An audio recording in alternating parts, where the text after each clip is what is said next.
دیومالائی سرزمین گلگت بلتستان اپنی روایات کے امین ہیں۔ یہاں کا ایک قدیم رواج اور ثقافت نورس کا نظام آج بھی زندہ ہے۔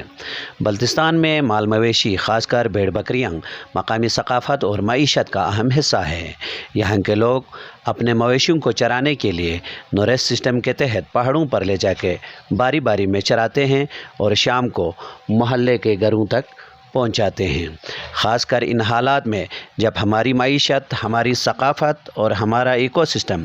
سب خطرے میں ہو، ایسے میں ان مال مویشیوں کی تحفظ اور کنزرویشن انتہائی ناگزیر ہے۔ ٹھنڈک اور تازگی کا بھرپور نیل احساس گوئیں جو دو علاوہ انواع و اقسام کے جڑی بوٹیوں نے خوشبونا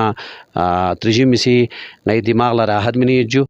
برقرار خط بگوس پنجو اچھا ما خط پی صورت نو اتا مختلف بیماریوں شکار گوجو چھندوک ون اتا بیمار گوت اچھا باقی آگے علاقوں تو اتا پتہ میں جو ذاکر بھائی غتیاو تو ماشاءاللہ سے دی نورس نظام بو بہترین چلائی جو اچھا گوانا دیو چلائے دو نورس نظام بو برقرار خط بگوس پنجو